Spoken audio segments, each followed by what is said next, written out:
What's going on, guys? My name is Aldeniro and welcome to episode 4 of my 13 Reasons Why review mini-series. I hope you guys are enjoying it, and if you are, please leave a like and a comment. I guess that's all I want to say in the intro for this one. I will try to remember to leave a link to the playlist for the whole series in the description, and if I don't, you can find it somewhere on my channel, I hope. Anyway, I feel like I have a lot to say about this episode. I'll try and keep it as concise as possible, but I think this might be a longer episode than the last one. So this is episode 4, and this episode picks up exactly where the last episode left off, with Clay sneaking out of his home, except within the 12 seconds it took him to prop up his window, the streets have become awash with spooky Halloween decorations. A skeleton can be seen hanging from a tree as Clay cycles by, possibly the most obvious piece of symbolism in the show so far. Fascination Street by The Cure plays in the background, which I like because it's a great song from a great album, and Clay, visibly on edge, crashes his bike into a Porsche, at least I think it's a Porsche, while Hannah drones on in his earphones about how Twitter and Facebook are turning us into stalkers and we love it because Hannah is woke. We then learn that Hannah had a stalker. She speaks about how she's trembling at the thought of the skeleton that this stalker has dug up, and she holds the microphone over her heart to punctuate the existing fear she still has. This is basically a snapshot of the whole show. She is the most psychologically self-aware teenager in the history of television. And although these episodes do portray several harrowing experiences that could snowball into a nervous breakdown, particularly, I must add, when combined with what I have yet to see because I'm only 4 episodes in. But it's just unsettling to hear her speak at great length about her awareness of not only the events and their consequences, but the psychological impact it has on her. For context, this is a woman who would not benefit from speaking to a counselor. There is no question a counselor could ask her to reshape her misery into a manageable load. Because she's completely aware of this, she is as aware as any mentally healthy person can be. She would have to go to therapy, I suppose, something like that, in order to fix the whatever it was that led her to kill herself. But from where I'm sitting, it just does not appear to have been a chemical imbalance. Anyway, we meet Marcus, who startles the ever-on-edge Clay. Marcus is wearing a neon sombrero and a Clint Eastwood poncho. I'm sure I don't need to explain why. I think one of the things I wanted to add about this scene and how Hannah just launches into a story about the fact that she has a stalker is the way that this show still has an ability to surprise me in a positive way, because while I'm able to criticize the complete lack of context for Hannah's suicide in spite of the dirt they keep throwing onto the windshield of her life, it is interesting that they can be like, oh, Hannah had a stalker, and I can be like, oh wow, that's pretty bad. So it does leave the door constantly open for things to get worse and worse for Hannah, and that's one of the reasons why I keep listening. We learn that Tyler is the stalker, and the tapes urge the listener to throw a rock at the window. At least that's implied from what Marcus says. I don't think that Hannah ever actually says that. We see a conversation between Tyler and his dad is just playing the vintage beta male father we've come to expect from this show, and also other Netflix shows, I've noticed, as he whinily bemoans the negative attention his son is receiving, referencing the cracked glass from the thrown stones. Who are these kids? Is what he asks in that exact kind of tone. It's like I feel like this and Stranger Things both pay homage to the glory days of cinema, or like 70s and 80s TV, and I feel like the dads in those shows were tougher than the dads in these shows, and I hate to sound like one of those guys, but it's just really alarming how inadequate these fathers are at looking after their sons. But anyway, speaking of pathetic humans, we learn in the next scene that Clay hates zombies. Clay, the nerdy, introverted, sad kid who we can count on when we need to channel our inner nerd, hates zombies. I can't even begin to express how awful that is. Anyway, when that train wreck of a conversation ends, Hannah goes into her house only to be disturbed by the sound of a camera shutter from the 90s taking a photograph. She then goes into her bedroom in her house and she can still hear the shutter through a closed window. Now, this scene requires such a strong suspension of disbelief that it's actually even less credible than the idea of Tony attending a secondary school and not appearing on some kind of government list. I mean, A, who on earth would think it's a good idea to hide in a bush and take like 100 pictures of a girl's window while the shutter sound is turned on? And B, how thin are those windows? How can you... Admittedly only on the first floor, and one thing I did learn from this episode is that everyone in this show has their bedroom on the first floor.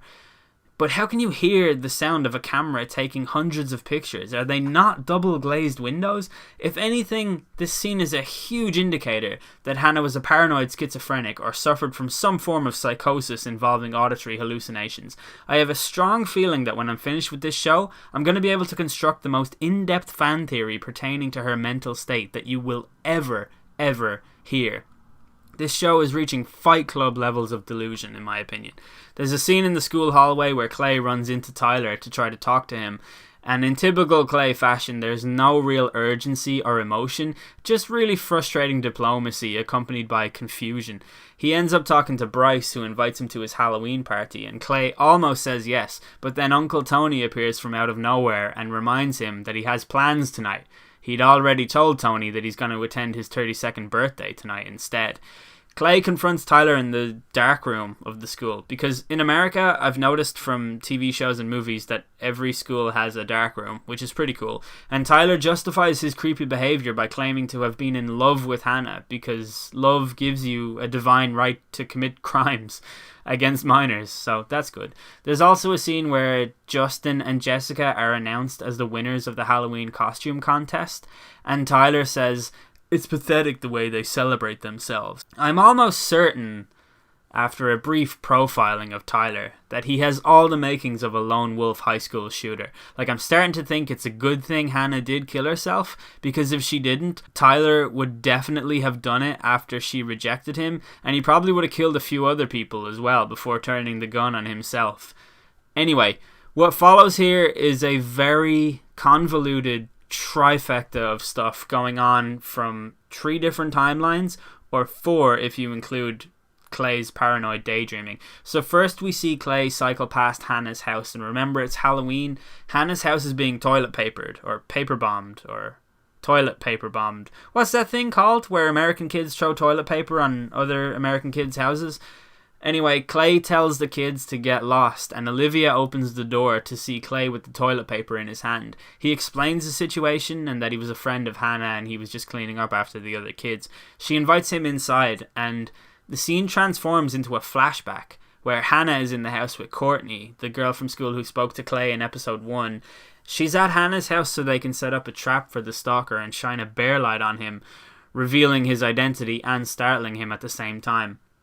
Meanwhile, elsewhere, Hannah's father runs a local drugstore that's losing business to a giant wallplex, and we see him talking to a friend and longtime customer outside the wallplex, only to realise that he has lost this guy's custom to wallplex. And the large shadow of capitalism looming over the tiny local drugstore and swallowing all of its customers is just another thing that this guy has to deal with.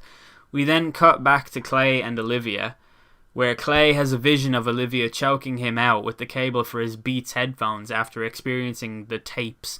This isn't real, and it's halted by Clay splashing water in his face, but I felt like this was just a really poorly generic way of showing Clay's inner conflict. But I guess it gets the job done. It's a fine scene for what it had to be, but I think this show has too many of those scenes. Like, for example, in the very first episode with Clay seeing an empty chair, and then Hannah suddenly appears in it, and then he comes back to reality from the teacher saying his name. It just scenes like that I've seen 100 times before, if not 1,000 times. I feel like I don't need to have them repeated all the time, and this show could do well, considering it has 2 different platforms for its storytelling. I feel like they could be more innovative than this, but that's not really for me to say. This isn't super important, but it's interesting to see how Hannah's mother, Olivia, looked in her flashback scene and the contrast to how she looks now. By comparison, it's as if she's been spending 5 years straight trying to figure out how many times Tony must have failed his final exams and had to repeat the last year in school. Courtney and Hannah get a little too drunk, and a somewhat unexpected lesbian scene breaks out as Courtney gets a little bit too comfortable during a game of Truth or Dare. Because this is what all girls do when they hang out in their bedrooms, guys. Just so that you all know that. As this scene is happening, Tyler is outside taking pictures of it with his gigantic camera because love makes you do crazy things. Hannah shines the light in his eyes, uncovering his identity, which causes Courtney to flee the scene in horror. Meanwhile, Clay bundles his way out of Olivia's house because his dilemma, his inner conflict, has led him to believe that avoidance is the only possible outcome.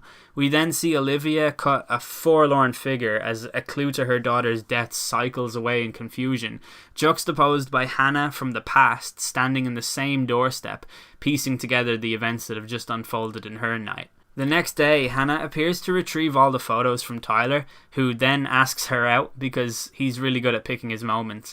Hannah laughs him off because he's clearly a deranged lunatic, and in the anger of this scorned loner, he decides to get his gun and shoot everybody in the school. Okay, that's not true, but he does release one shot. A shot of Hannah and Courtney kissing, which circulates in the school the same way the upskirt photo of Hannah did in the first episode. It turns out that nobody actually figured out it was Hannah and Courtney, but Clay still had his way with the idea that it was. Clay goes downstairs in his house for dinner in the next scene, only to see that Tony has arrived and he's going to join them at the table. So, I've come to accept certain things in this show, and I've kept my reviews fairly sophisticated. But this fucking guy is driving me crazy. I think he might be the most infuriating character I've ever seen in any TV show. He's not even remotely believable, and he's so vague that he would make more sense as a politician's child over on House of Cards. During this scene, Tony metaphorically instructs Clay to continue with the tapes, and it is one of the worst scenes I've ever seen. Before Tony leaves the house and gives Clay another vague non-reason for his actions, we do finally see some emotion from Andy, Hannah's father. He breaks down after the inference that nobody realizes his daughter has a name and a face. He appears to be comparing her to his failing drugstore, losing its identity to the Wallplex. It's actually kind of bizarre that the only time he realizes his daughter's memory might be worth fighting for is when he compares her to his business. We then see the jock team making more vague threats about Clay in a bid to seize the tapes and stop him from learning their secrets.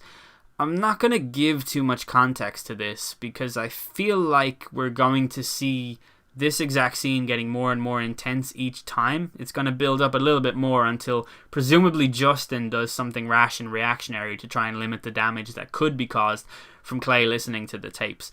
We also find out that Clay has stalked Tyler and circulated a picture of him exposed after he came out of the shower. Tyler cries himself to sleep while Justin wishes death upon Clay, and Clay tells Tony he was making his own justice. So, I actually liked this episode. I've come to accept things about the show. It's going to be the way it is because that's the way it was filmed. I don't think I can do anything about the number of tattoos that these teenagers have or things like that. But I do like its ability to keep me guessing and to continuously surprise me. While I think I have a very clear picture of Hannah and her suicide in my head, I don't seem to be able to reconcile it rationally with the fact that I still have 9 episodes to go, and the reasons why appear to get more and more dark with each passing episode, to the point where I'm starting to think that these kids are capable of anything. The things that they will enable, the fact that we saw Clay masturbating to the picture of Courtney and Hannah kissing shows that he was complicit in some way. Like, I guess it's hard to articulate, but the show is doing a really neat job of showing how you can be a part of something without actually being a part of something, and that is pretty cool. There are definite references to a realistic secondary school experience in here. You just have to sift through the glamour and the craziness to get there. But so far, I would say that it's a journey worth taking. So I am looking forward to episode 5, and I hope you guys are looking forward to the review for that. So I've been Al De Niro. Thanks for listening.